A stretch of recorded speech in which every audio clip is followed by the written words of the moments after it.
Libro de Levítico, capítulo 21, versículos 16 a 24.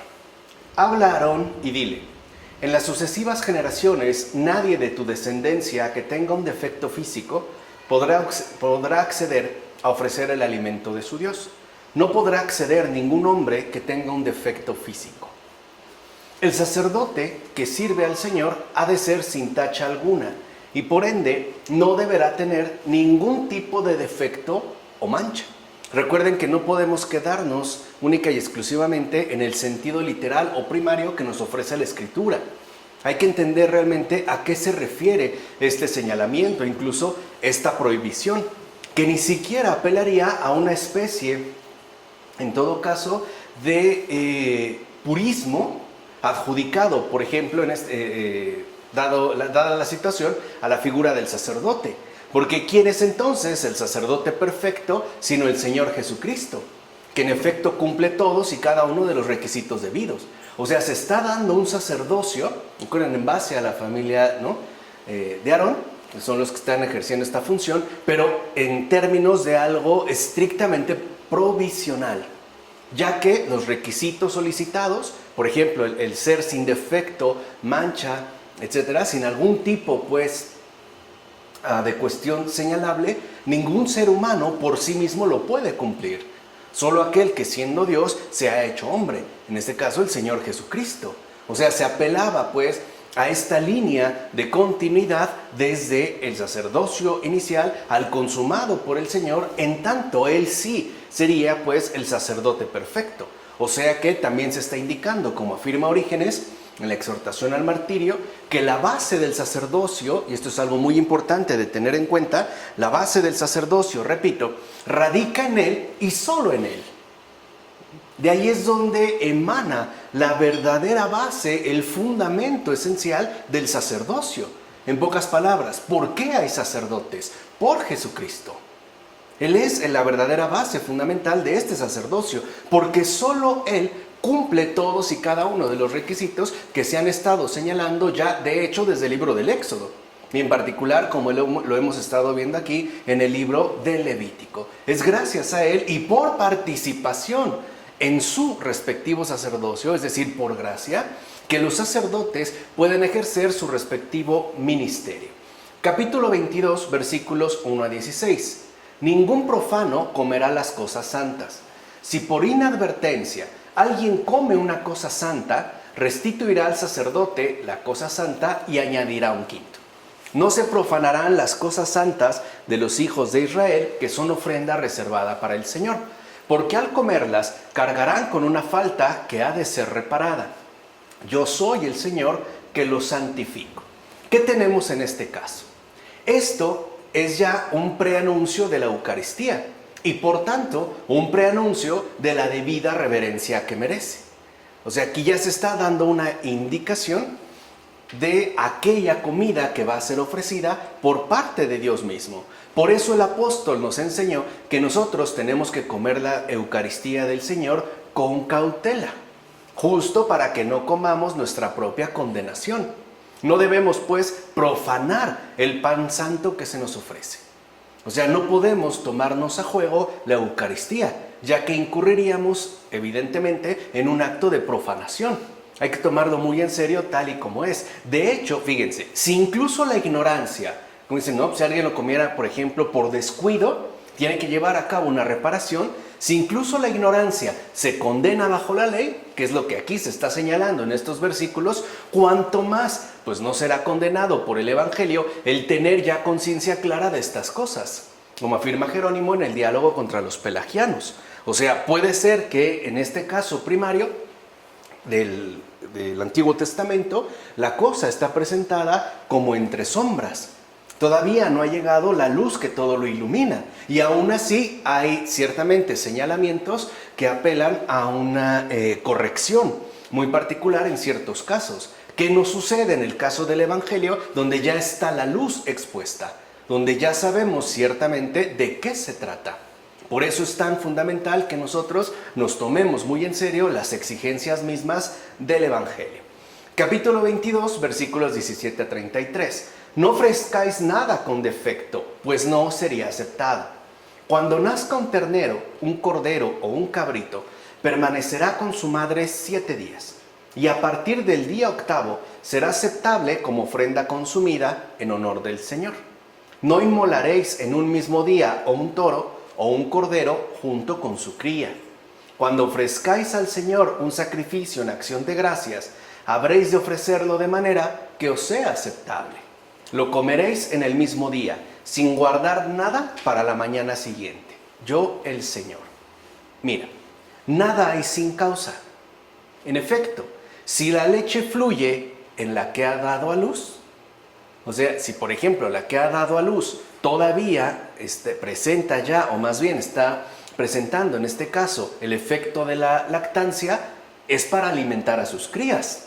No es un vano capricho, es parte pues de la misma naturaleza. Así pues, el que sustrae al recién nacido de la administración de la leche ultraja la propia naturaleza. ¿Cómo puede entonces basarse el ofrecimiento a Dios en un ultraje? Vean estos detalles qué importantes son, cosa que no se daba en ningún otro ritual pagano.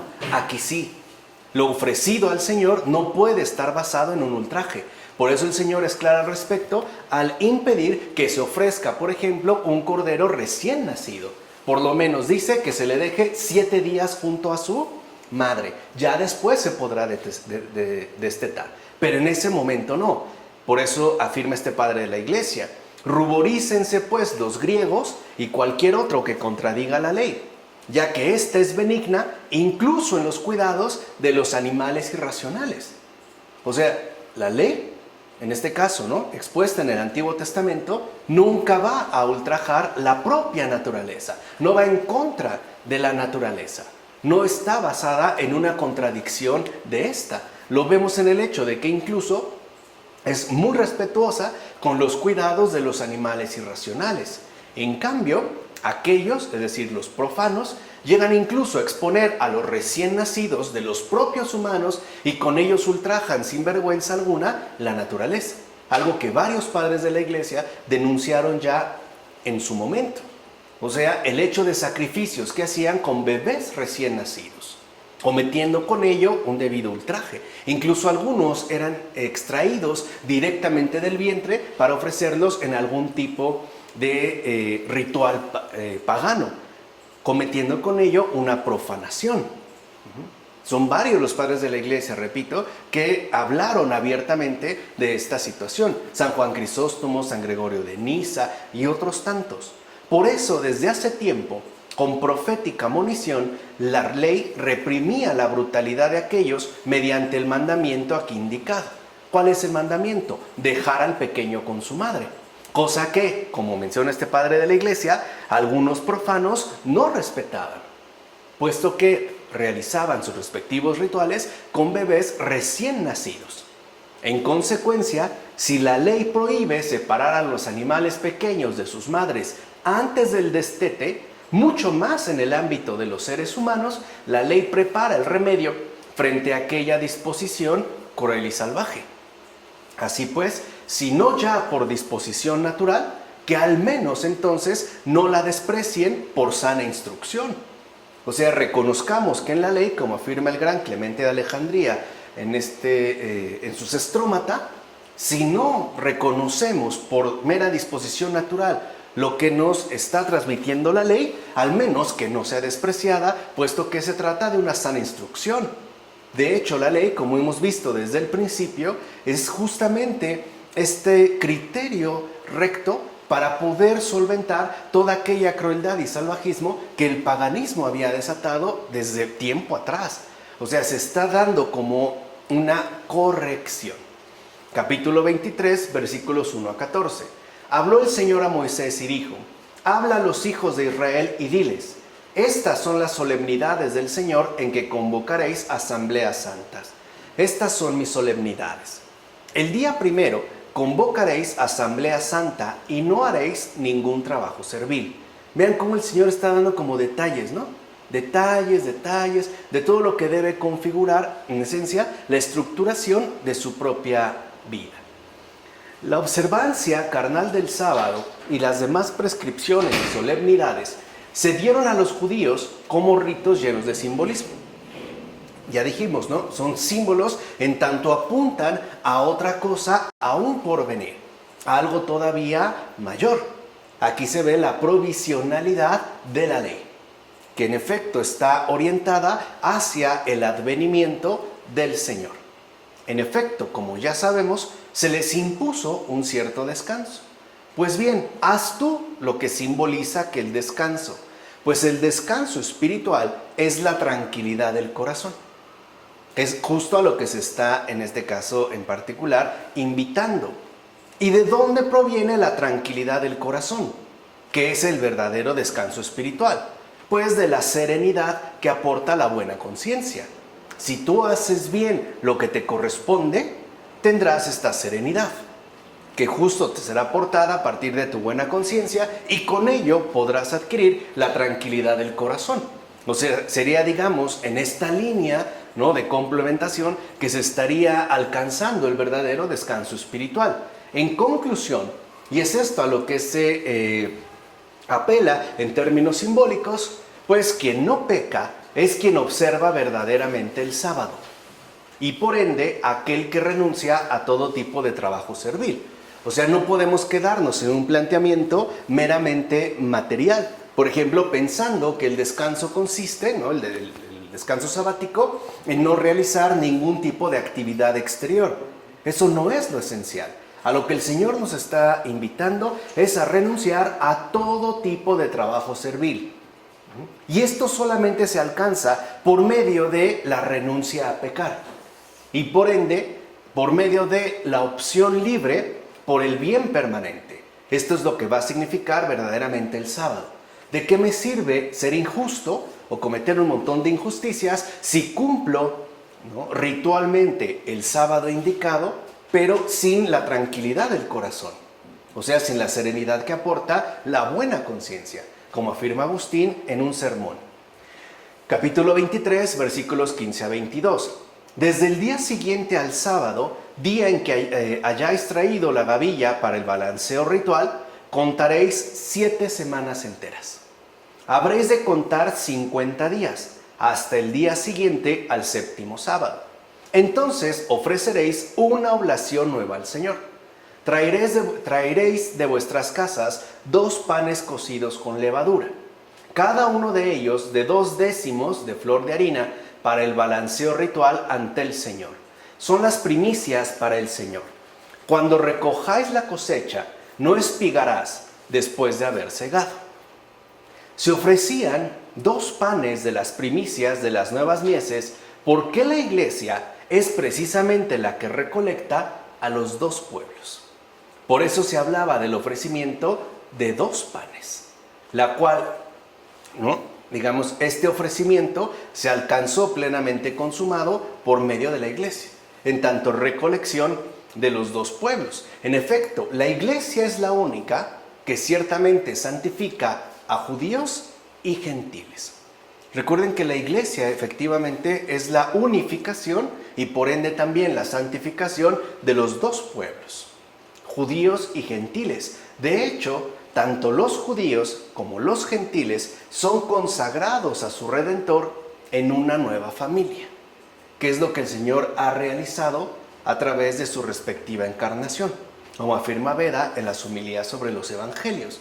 Entonces, estos preceptos rituales apelan al hecho de esta comunión de pueblos instaurada por el propio Señor desde el principio, es decir, a partir de las indicaciones dadas en la ley. Capítulo 23, versículo 23, al capítulo 24, versículo 23.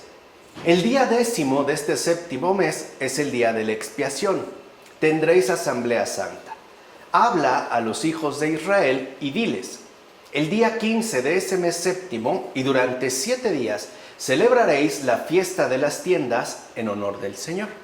Habló el Señor a Moisés y dijo: manda a los hijos de Israel que te traigan para el alumbrado aceite puro de olivas prensadas para mantener las lámparas continuamente encendidas. Aarón las preparará en la tienda de la reunión, fuera del velo del testimonio. Las preparará de modo que estén ante el Señor desde la tarde hasta el amanecer. Esta es una ley perpetua para vuestras generaciones. Continuamente habrá lámparas preparadas en el candelabro de oro puro, delante del Señor. Tomarás flor de harina y cocerás con ella 12 tortas, cada una de 2 décimos. Luego las pondrás sobre la mesa, en 2 filas. Encima de cada fila pondrás incienso puro que haga de los panes un memorial. Todos los sábados se renovarán. Será para Aarón y para sus hijos. Cuando alguien cause a un compatriota suyo una lesión cualquiera, se le hará la misma lesión que él haya causado. Fíjense algo que debemos de notar. La mayor parte, por ejemplo, de estas prescripciones están dirigidas a la cuestión cultural, ¿no? Al trato con Dios. Pero al final, lo mismo que en los versículos anteriores, aparece una referencia directa al prójimo, o sea, al ser humano. De tal forma que, si uno cumple la adecuada relación con Dios, al mismo tiempo no tendrá por qué causar algún tipo de agravio a un prójimo suyo, a un compatriota suyo. Se vuelve a insistir en la inseparabilidad del amor a Dios y del amor al prójimo. En pocas palabras, el ser humano ya desde la ley aparece como alguien protegido por Dios mismo. Veamos.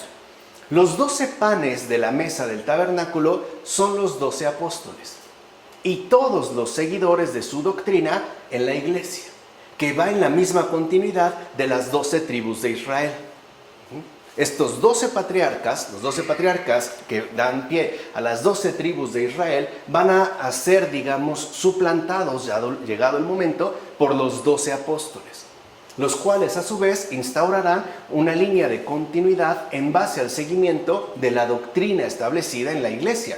De hecho, esos 12 panes nunca faltarán en la mesa del Señor, ya que hasta la consumación de los siglos, o sea, hasta el fin del mundo, nunca dejarán de alimentar al pueblo con el alimento de la palabra de Dios. Por eso se consideró un alimento perpetuo. O sea, lo que hemos recibido por vía apostólica es un alimento que permanecerá en tanto palabra de Dios hasta el fin del mundo. Y con razón se manda que estos panes no sean hechos con cualquier harina.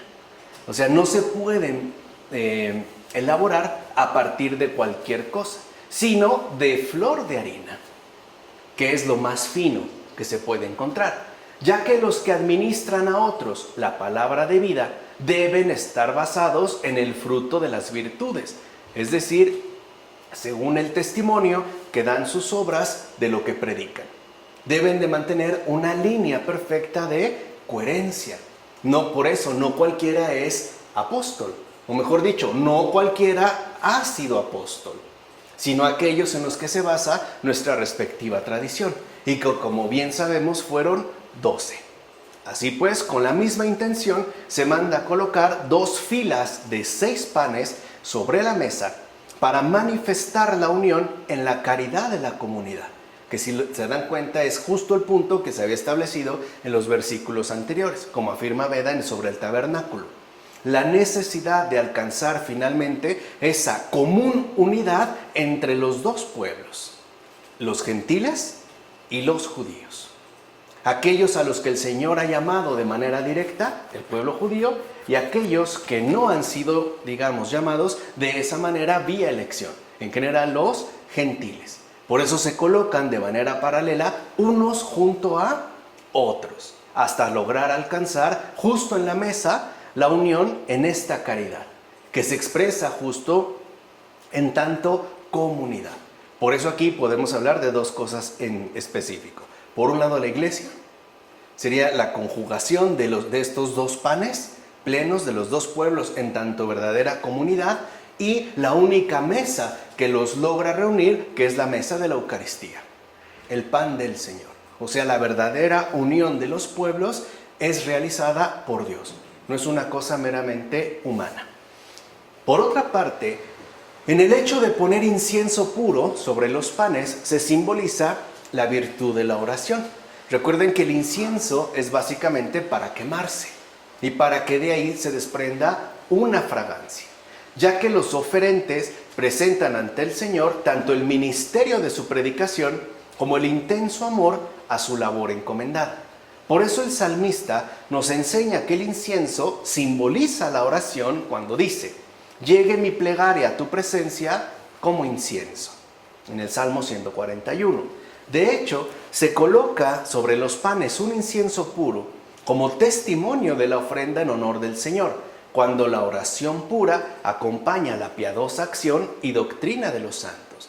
Entonces no basta con el mero obrar, con cumplir, por ejemplo, la formalidad de los preceptos rituales. No basta, pues, con atenerse a una conducta exteriormente intachable. Tiene que verse acompañada por una verdadera y piadosa oración, o sea, por un auténtico fervor religioso, por una adecuada relación con Dios. Esa es la ofrenda completa. Eso es lo que se está pidiendo. O sea, Dios no solo quiere de nosotros lo que le podemos llegar a ofrecer exteriormente. Él busca el ofrecimiento completo. O sea, que le ofrezcamos no solo nuestra acción o las cosas que realizamos, sino nuestra oración, nuestro propio corazón. Que a Dios le sea dirigido tanto lo que se ve como lo que no se ve. Así es como se alcanzaría la unidad perfecta de acción y oración y por lo tanto de ofrenda. Entonces ya el Señor, como afirma Beda, ¿no? Sobre el tabernáculo.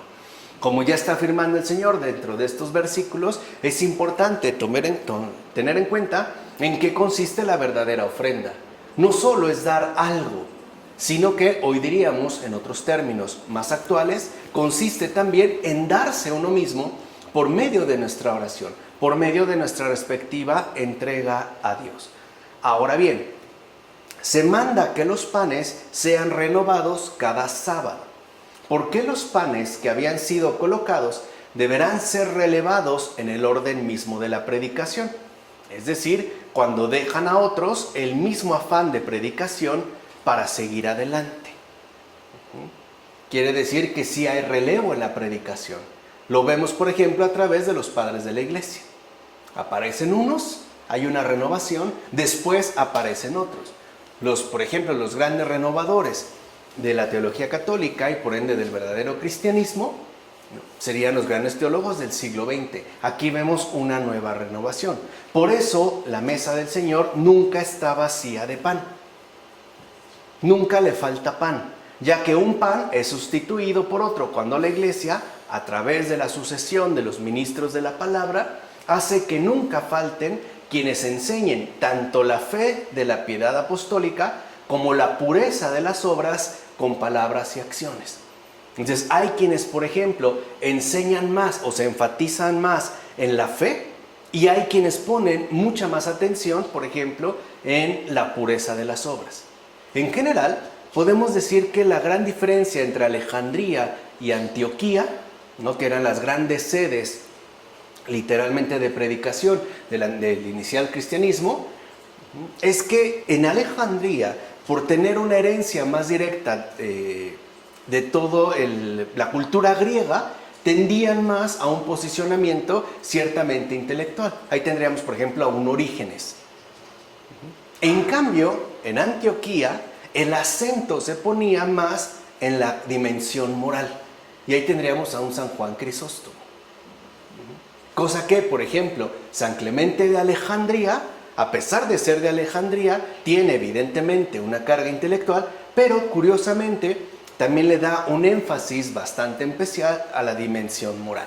O sea, podemos decir en términos generales que en Alejandría se ponía más al descubierto o se indagaba más en la piedad apostólica, en la fe en términos intelectuales, mientras que en Antioquía lo que importaba era la dimensión moral del obrar humano, basado en la pureza. Y por ende, no solo, digamos, en nuestros planteamientos intelectuales, en los pensamientos, sino también en las acciones. En todo caso, la Iglesia siempre tiene a disposición panes renovados, que han sido destinados a saciar en todo el mundo a los fieles como alimento benéfico y espiritual. Y aquí ya habría una clara referencia a los santos, como también afirma Beda en Sobre el Tabernáculo, porque los santos, antes que otra cosa, son alimento benéfico. y por ende también alimento espiritual. Claro, son modelos de vida, son ejemplos a seguir. También tienen muchos de ellos, por ejemplo, un altísimo contenido de sustancia doctrinal. Otros también, por ejemplo, tienen una sana doctrina en términos de moral. Pero lo fundamental es ver que el Señor ha mandado siempre panes renovados para saciar en todo el mundo y de muy diversas maneras a los respectivos fieles. Por eso hay santos de todo tipo. Por ejemplo, hay santos que nos pueden resultar sumamente digeribles, como un San Felipe Neri, ¿no? Cuyo ejemplo de vida y cuyo carisma es muy digerible. En cambio hay otros, a lo mejor un San Juan de la Cruz, que es como alimento más duro de digerir, o que por lo menos requeriría un mayor trabajo de digestión. Habrá quienes puedan, pero habrá quienes no. Así como hay estómagos delicados para algunos alimentos, y hay otros que pueden soportar otro tipo de cosas. El Señor se ha encargado, pues, que nunca nos falte alimento benéfico. Es decir, en este caso, que nunca nos falten estos panes renovados. Por último, el aceite puro que debe alimentar las lámparas encendidas es justo la presencia viva del Espíritu Santo en cada corazón para alumbrar a los demás sin que éste jamás se extinga. O sea, nosotros también estamos llamados a ser, como el Señor lo dijo abiertamente, luz del mundo. Por eso nuestro aceite, nuestro motor o nuestro elemento de combustión no puede extinguirse jamás. ¿Y en qué consiste este aceite? Y además aceite puro, que debe de estar siempre encendido, pues en el ardor vivo de la caridad. Así como una flama, por ejemplo una llama, comienza a disminuir en la medida en la que se va disminuyendo su materia de combustión, donde se va acabando una vela o una lámpara de aceite, lo mismo puede suceder en el creyente, que el ardor vivo de su caridad disminuya. Lo que hay que hacer es renovar también esa presencia viva del Espíritu Santo en cada uno de nosotros. Por ejemplo, a través de una oración mucho más intensiva. Quizá no necesariamente sea mucho más larga, pero sí mucho más intensiva, mucho más sincera, mucho más transparente, mucho más abierta, de tal forma que pueda volver a encender esa llama viva que transmite el ardor vivo de la caridad. O sea, si nosotros sentimos que disminuye ese ardor vivo de la caridad en el corazón, necesitamos ciertamente entonces centrarnos más en la oración. Capítulo 25, versículos 1 a 7. Al séptimo año, la tierra gozará de un descanso sabático. Será como un sábado en honor del Señor. No sembrarás tu campo, ni podarás tu viña. No recogerás lo que renazca en tu barbecho, ni vendimiarás los racimos de tu viña no podada. La tierra gozará de un descanso sabático. ¿Te das cuenta ya cómo somos educados por la ley en todo, según la piedad, la solidaridad, la justicia y el humanitarismo? Mira cómo incluso la ley prescribe que la tierra debe reposar un año entero cada 7. Cosa que hoy tal parece que se plantea como la gran novedad agrícola de estos tiempos. Hay que dejar reposar la tierra. Hay que disminuir la explotación, pues, agrícola. Cosa que ya había sido mencionada por el Señor desde hace muchísimo tiempo. Desde mucho tiempo atrás, a través de la ley. Con esto, por ejemplo, no solo la tierra descansa, sino que además todos nos vemos beneficiados. Y tratemos de ver de qué manera. En efecto, los propietarios, por ejemplo, al descansar un año entero, se ven beneficiados porque frenan la ambición desmedida. Nada pues de explotación. Nada, incluso, peor aún, nada de sobreexplotación. Ahí les ayuda para frenar la ambición desmedida, que hoy nosotros tendemos a identificar más bien con una productividad sin descanso, ¿no? También se habla en términos de rendimiento. Bueno, y los pobres también se ven beneficiados porque pueden disfrutar sin temor alguno de los frutos producidos por el querer de Dios, porque dejan que la tierra dé lo que tenga que dar, sin que nadie se adjudique como algo suyo o algo de propiedad suya. Sabemos que cuando uno cultiva, por ejemplo, un terreno, en el momento de la recolección suelen caer semillas, las cuales evidentemente, o dado el momento, rebrotarán. Pero no puede decirse que es algo cultivado de una manera programada. Es simplemente algo ofrecido por el propio querer de Dios. Así pues, ¿qué es lo que hace el Señor? Pues promueve que la propia naturaleza obre como un buen agricultor. O sea, que la propia naturaleza obre según el recto proceder de un justo obrar, que beneficia a unos, pero que no se olvide de los otros. O sea, que en este caso, por ejemplo, la tierra no solo beneficie a los propietarios, los dueños de la tierra, sino que al mismo tiempo esta tierra florezca en términos de justicia y de caridad, atendiendo incluso las necesidades de los pobres, como afirma Clemente de Alejandría en los Strómata, que es lo que yo les decía. En Clemente de Alejandría se ve una formación intelectual bastante sólida, precisamente por ser de Alejandría, pero al mismo tiempo se ve un énfasis colocado en la dimensión moral. Capítulo 25, versículos 8 a 24. Declararéis santo el año 50, promulgando en la tierra un decreto de liberación para todos sus habitantes. Será un año jubilar. Cada uno volverá a su propiedad y regresará a su familia de origen. O sea, como que todo se vuelve a poner en orden. En primer lugar, aquí se expresa cuál es en todo caso la voluntad de Dios. Pues dicha voluntad es afán incansable de liberación para nosotros. O sea, ¿qué es lo que quiere el Señor? Que todos quedemos liberados de las ataduras que tanto nos oprimen. Todos, pues, estamos llamados a participar de la liberación que Dios mismo nos ha preparado.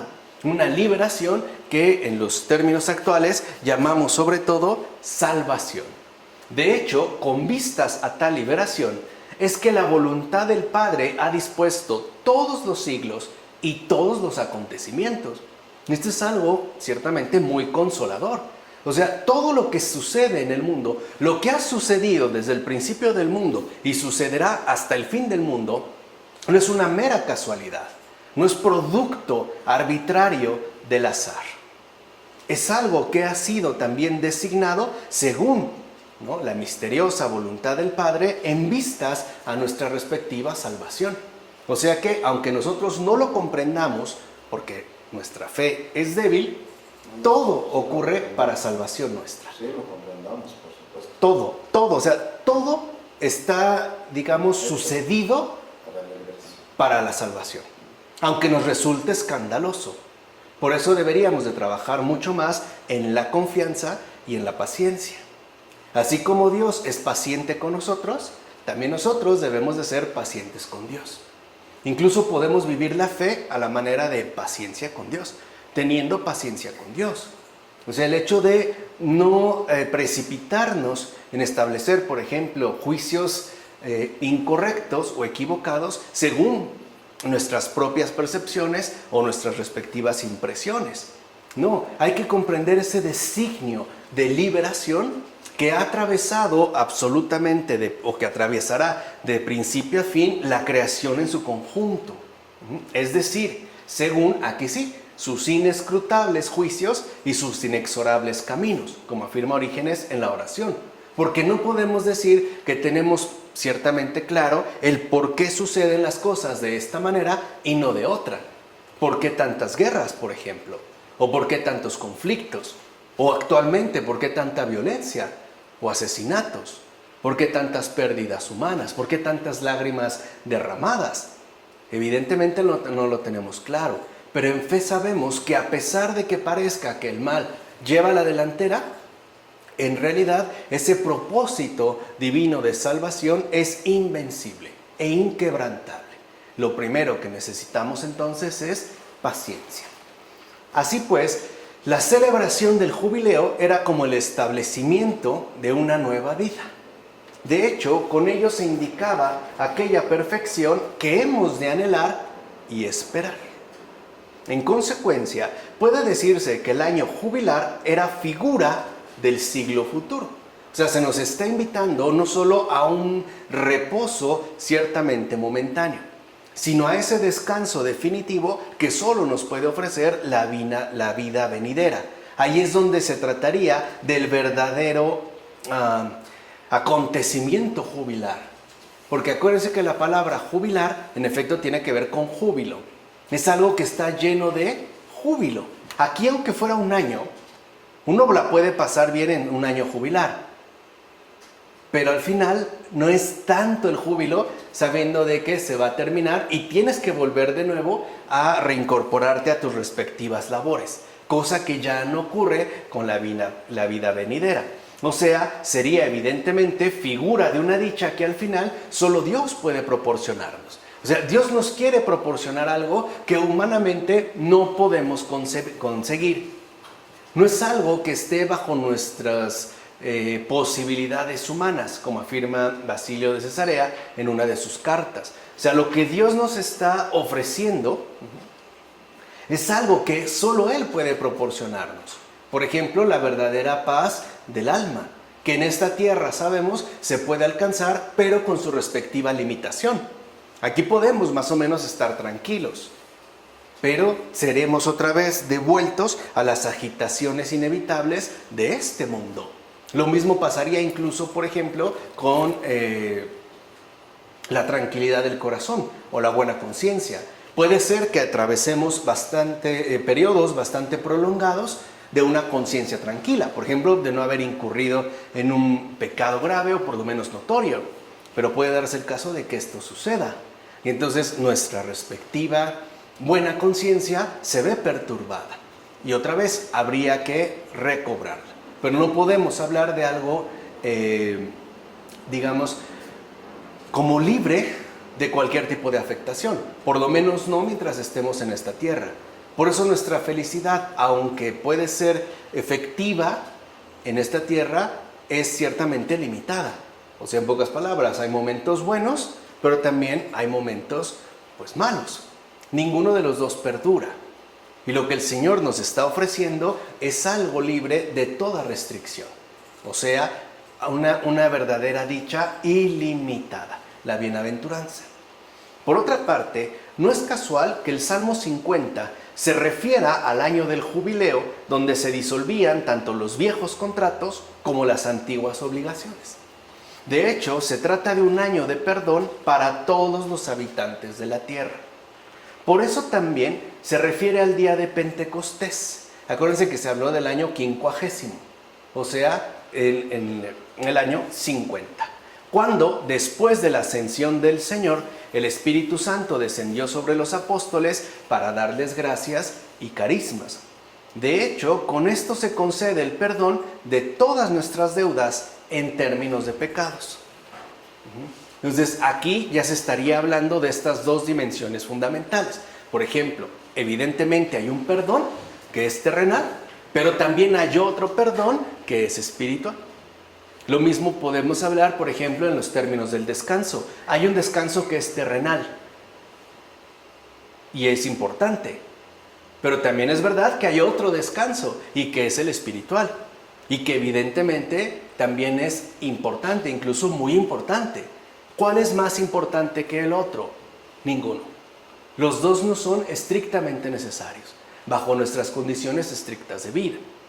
A veces, ¿no?, suelen presentarse de manera más o menos simultánea, aunque no es lo más común.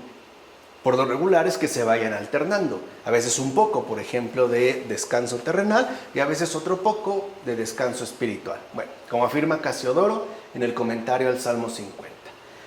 Ahora bien, ¿por qué se llama año jubilar? De hecho, de ahí viene la jubilación, que ha desaparecido. Y ahí vemos también otro de los rasgos de nuestro mundo contemporáneo. Se le llamaba año jubilar porque es un año de júbilo. Imagínense qué júbilo daba el hecho de saber que trabajé tantos años de mi vida, finalmente voy a dejar de trabajar, voy a seguir recibiendo el salario que me corresponde sin trabajo y dedicarme a hacer otras cosas, quizá que tenía muchas ganas, o simple y sencillamente a descansar. Hoy ya no hay jubilaciones, ¿no? Las generaciones más jóvenes lo saben. A mí ya tampoco me toca la jubilación, por ejemplo. Las leyes han cambiado. Pero lo que quiero enfatizar, más allá de las estructuras socioeconómicas que aquí están presentes, es que este tipo de reformas, ¿no?, políticas, como hoy se emplean, en realidad lo que hacen es mermar más y más nuestro respectivo júbilo. Al grado de que hay muchas jóvenes generaciones que viven bajo una especie de desamparo permanente. No tienen nada asegurado para un futuro, por ejemplo.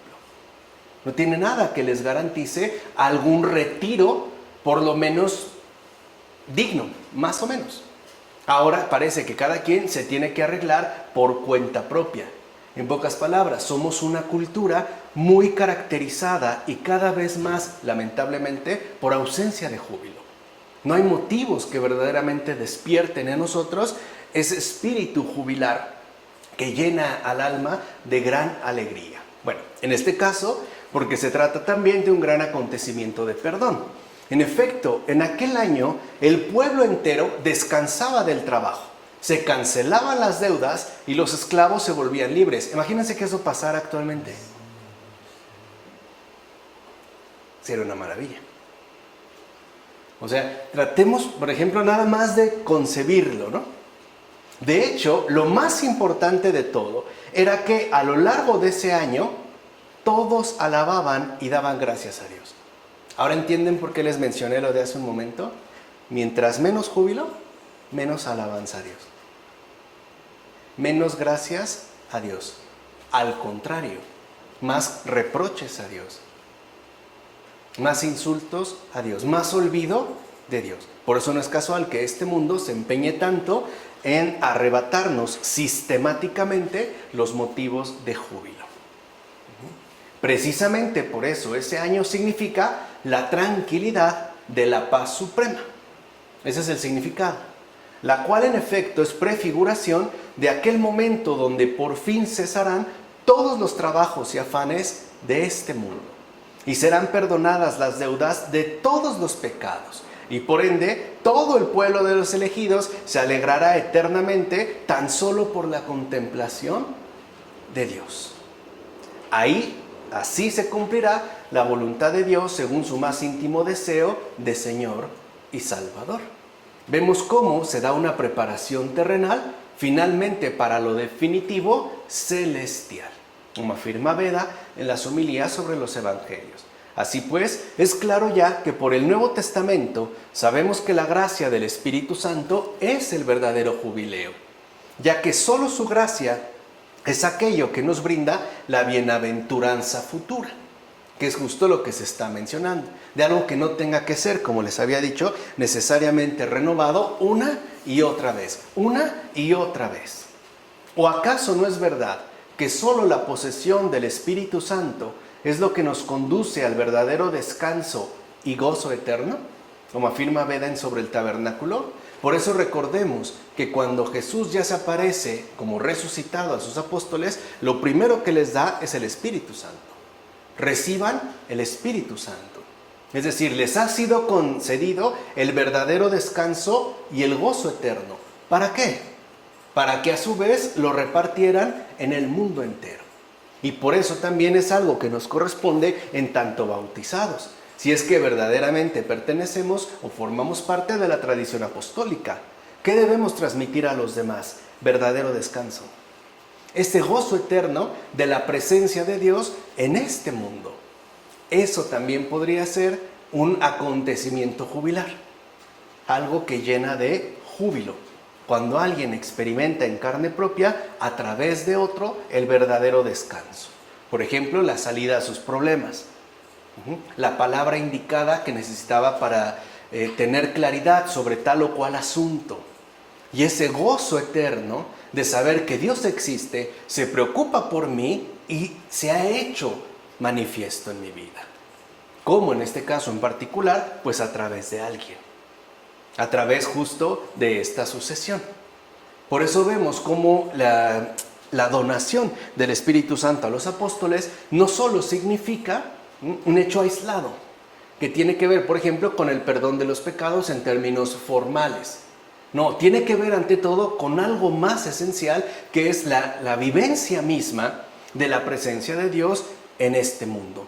Y que a su vez, si se dan cuenta, nos remite a la necesidad de mantener siempre lleno el corazón del aceite o bien de este fuego ardiente de una caridad viva, de ser verdaderas presencias de Dios en este mundo. Ser también colaboradores de salvación y, en este caso, discípulos de Jesús. Capítulo 25, versículo 25 al capítulo 26, versículo 46. Si tu hermano empobrece y vende su propiedad, su pariente más próximo que tenga derecho de rescate vendrá y rescatará lo vendido por su familiar. No os hagáis ídolos ni imágenes. Si os comportáis según mis leyes, guardáis mis mandamientos y los cumplís, os daré las lluvias a su tiempo. Entonces la tierra hará germinar la semilla y los árboles del campo producirán sus frutos. La trilla durará hasta la vendimia y la vendimia hasta la sementera. Comeréis vuestro pan hasta saciaros y habitaréis con tranquilidad en vuestra tierra. Pondré paz en vuestra tierra. Descansaréis sin que nadie os atemorice.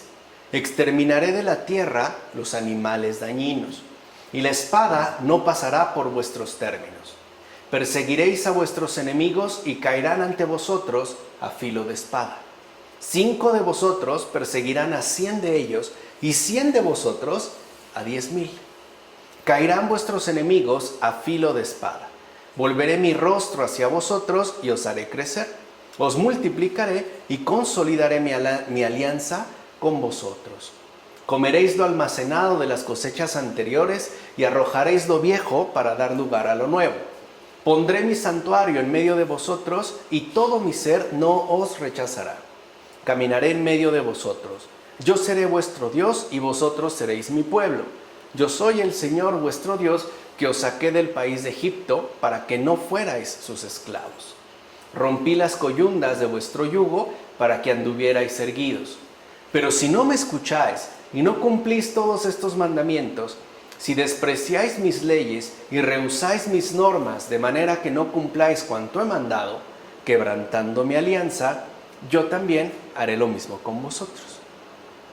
En primer lugar, se busca desarraigar los materiales de la idolatría según las artes de este mundo. O sea, que nosotros no sigamos apegados a los modos en los cuales este mundo, en efecto, nos invita a la fabricación de ídolos. Ya antes Enoc había profetizado que los demonios convertirían en idolatría todos los bienes de este mundo. Es decir, todo lo que hay en la tierra, el cielo y en el mar, para que fueran consagrados como dioses en contra de Dios. Ese es el problema con la idolatría.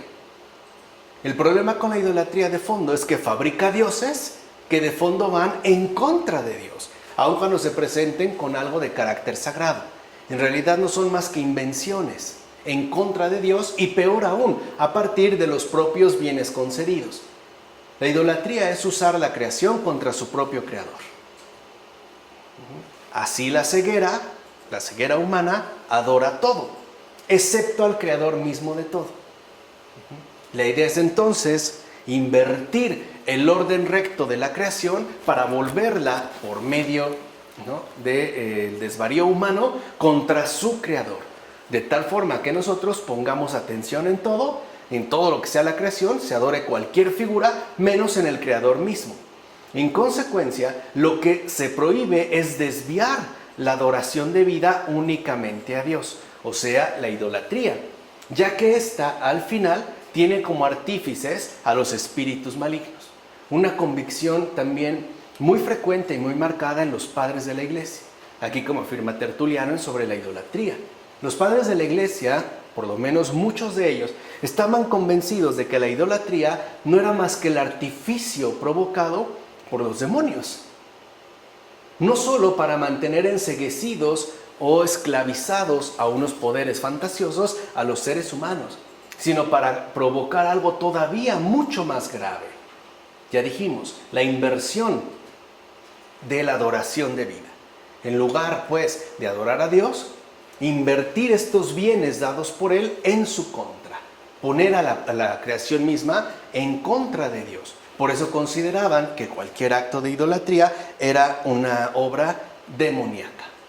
También hay que entender desde qué trasfondo es que se está hablando o por qué se podía sostener algo así. No era algo netamente arbitrario, sino por todas las implicaciones que podía llegar a tener. Por ejemplo, la que aquí mencionamos.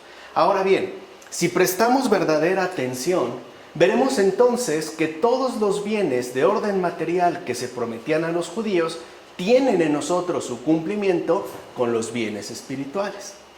De hecho, todas las bendiciones divinas de la tierra que ellos recibían, con la gracia del bautismo, nosotros las alcanzamos en el alma.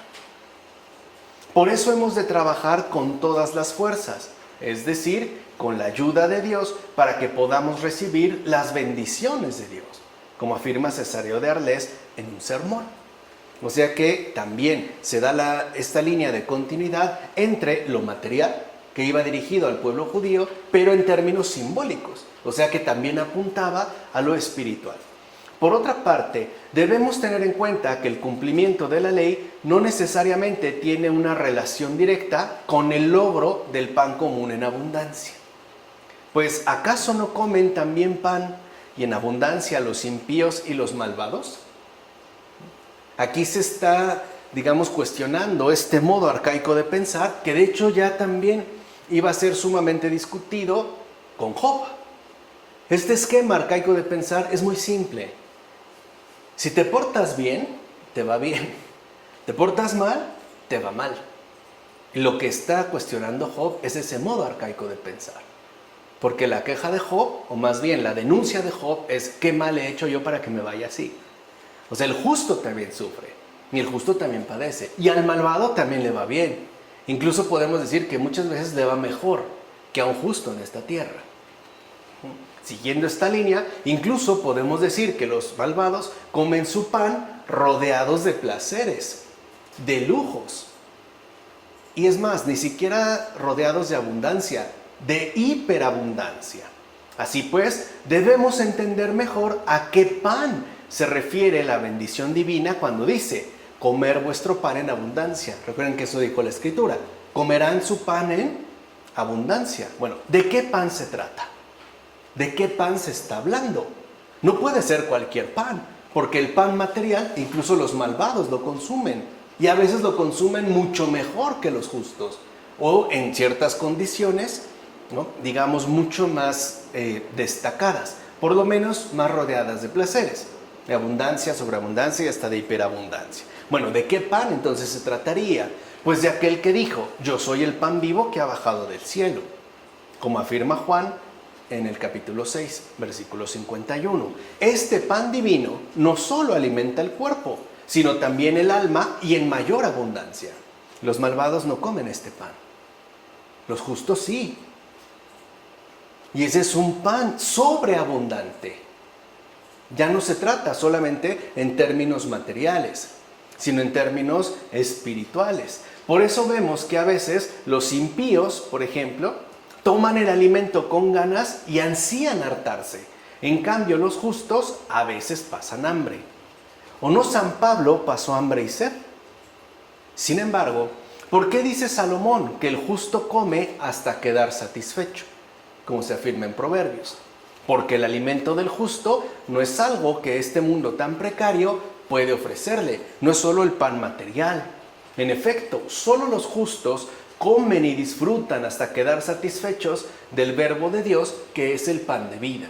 Y este alimento infinito, este alimento inagotable, el mundo ni siquiera lo conoce, mucho menos lo puede ofrecer. Entonces Dios es, por tanto, el verdadero alimento del alma, como afirma también Cesáreo de Arles en un sermón. Además, también debemos tener en cuenta que el hombre malvado nunca está seguro, ya que se ve agitado y vacila continuamente.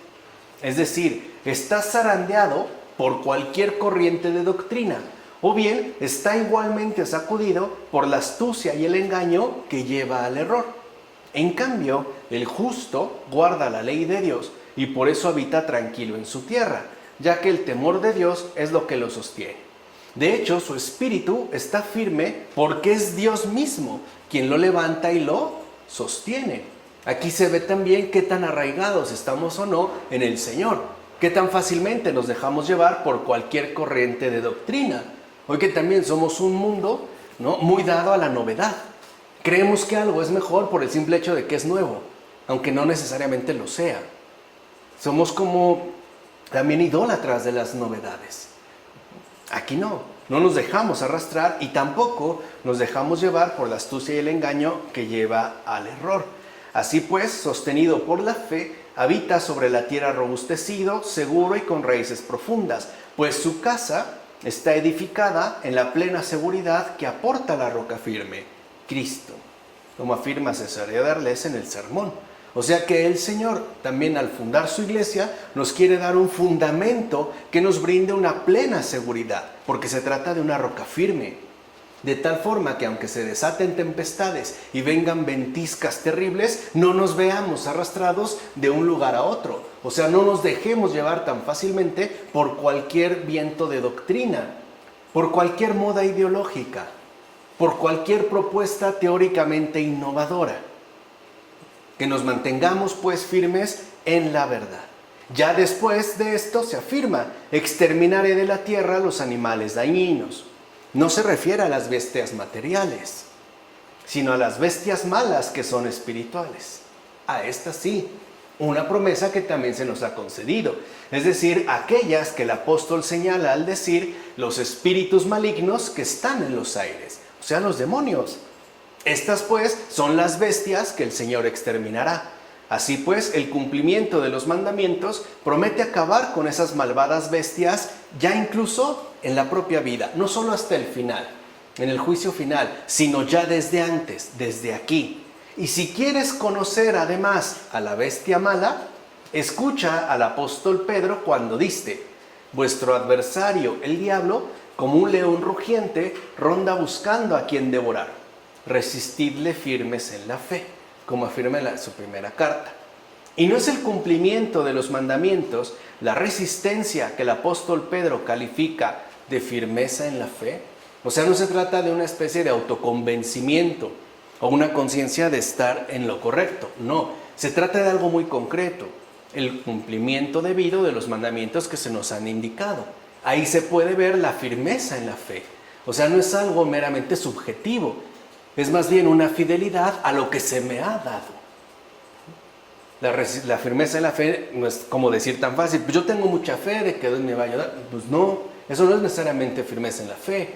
Eso puede ser certeza subjetiva, si lo quieren ver así, pero no necesariamente una adhesión plena de fidelidad a lo que el Señor nos ha dado, a lo que Él me ha ofrecido, como por medio del cumplimiento de sus mandamientos. En efecto, el cumplimiento de la ley conduce a la aniquilación de los pésimos demonios. Demonios cuyas riquezas no son otra cosa sino cúmulos y cúmulos de fracasos en las almas necias. O sea que también, cumpliendo los mandamientos, nosotros vencemos a los demonios. Si no, las riquezas que estos nos ofrecen no son más que cúmulos y cúmulos, montones y montones de fracasos debido a nuestra respectiva necedad, como afirma Cesarea de Arles. Además, cuando se dice que perseguiremos a nuestros enemigos, ¿de qué enemigos se trata si no es del diablo y sus mensajeros? Así pues, si guardamos los divinos mandamientos, ni solo los perseguiremos hasta arrojarlos de nuestro corazón, sino que también lograremos alejarlos del corazón de otros. Esto es perseguir a los enemigos. No solo los expulsamos de nuestra vida, sino que ayudamos a que se vean expulsados de otros corazones, es decir, de la vida del prójimo. ¿Y por qué se dice entonces que caerán ante nosotros? Porque si eres justo, entonces ha caído ante ti la injusticia, y si eres casto, entonces ha caído ante ti la lujuria, y así sucesivamente. Quiere decir que si se cumple lo que el Señor está mencionando, como afirma Cesarea de Arles en el sermón. Ahora bien, ¿quiénes son esos 5 que son capaces de perseguir a 100? Son los fieles, los cuales suelen ser minoría en comparación con los infieles. Siempre los verdaderos fieles del Señor son pocos en comparación con la mayoría. Sin embargo, su pequeñez no afecta en nada su fiel victoria. No es una cuestión pues numérica, no es una cuestión cuantitativa, es una cuestión cualitativa. Al contrario, ya que la perfección hace huir a muchos debido a su propia grandeza. De hecho, aunque siendo pocos, esos 5 ponen en fuga a innumerables demonios, aunque sean pocos, precisamente para que ya no engañen con sus viejos errores a las almas de los creyentes. Con unos pocos basta, como afirma Cesáreo de Arles. Ciertamente, la espada por cuyo filo caerán nuestros enemigos es la palabra de Dios, ya que solo ella los abate y extermina. Esa es la espada. Es pues la espada de doble filo que ya mencionara el apóstol Pablo, como afirma también Cesáreo de Arles. Ahora bien, al hablar de lo nuevo y lo viejo, se está haciendo referencia a la lectura completa de las Escrituras. En efecto, tanto el Antiguo Testamento como el Nuevo Testamento son alimento para nosotros. Ambos. Si falta alguno, entonces faltará la verdad. Por eso se habla tanto de lo viejo como de lo nuevo. Ambos nos son pues necesarios. No podemos amputar la verdad. Estamos hablando aquí evidentemente de esta verdad revelada. La única que de hecho es en cuanto tal la verdad, la que no ha sido inventada, la que solamente puede ser recibida. No podemos privarnos ni de lo nuevo ni de lo viejo. Además, arrojar lo viejo significa dejar de observar la ley según la letra. O sea, arrojar lo viejo no significa olvidarnos del Antiguo Testamento. No, significa superar o ya dejar a un lado esa observancia meramente literal que muchos siguen manteniendo, ya que lo nuevo consiste en guardarla, según la gracia del Espíritu, con un corazón plenamente renovado. Ahí está la novedad. O sea, la novedad no es olvidarse del Antiguo Testamento. La novedad es recibirlo plenamente ya con un corazón renovado, lo cual permite que entonces emerja el fruto, tal y como lo estamos viendo a través de los propios padres de la iglesia, como afirma Beda en Sobre el Tabernáculo. Por último, ¿qué significa eso de yo seré su Dios y ellos serán mi pueblo? Significa, yo seré cuanto los seres humanos pueden honestamente desear. ¿Qué es lo que humanamente se puede, es más, se debe honestamente desear? Vida, salud, comida, riqueza, honor y paz. ¿No es este el sentido recto de aquello que dijo el apóstol cuando dijo, a fin de que Dios sea todo en todas las cosas? En efecto, Él será el fin de nuestros deseos y por eso será visto sin fin, amado sin hastío y alabado sin cansancio. ¿No es este el cielo? Ver a Dios sin fin, amarlo sin hastío, porque aquí amar también puede hastiar. Unos podemos ver presas, ya como lo estudió muy bien en su momento el recientemente fallecido Jean-Luc Chrétien, por el cansancio. Amar también puede cansar. Uno también se puede cansar de amar. La caridad también te cansa, debido a nuestras limitaciones. En este caso ya no. Incluso alabarlo sin cansancio. Esta es evidentemente ya la vida eterna, como lo afirma Agustín en La ciudad de Dios.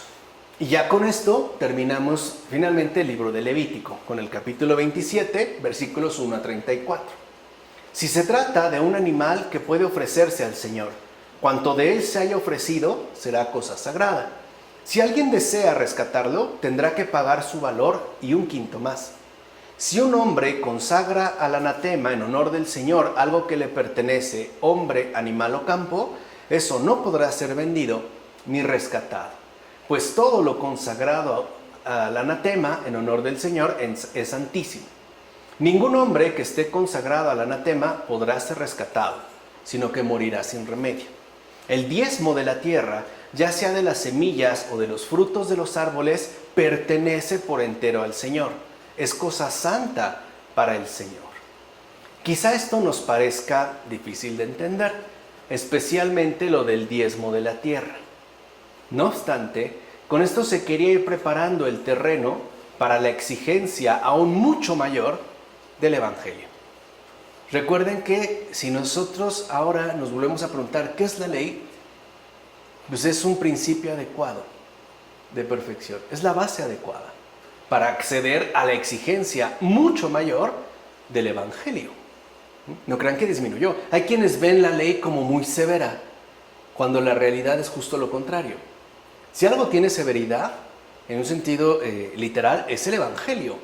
El Evangelio es muchísimo más exigente que la propia ley, porque se da la ley primero con vistas a esto que ha de llegar. Veamos. En efecto, la ley manda dar el diezmo, pero nuestro Redentor exige a los que aspiran a la perfección que abandonen todas sus cosas. Todas sus cosas. O sea, no es solamente una décima parte.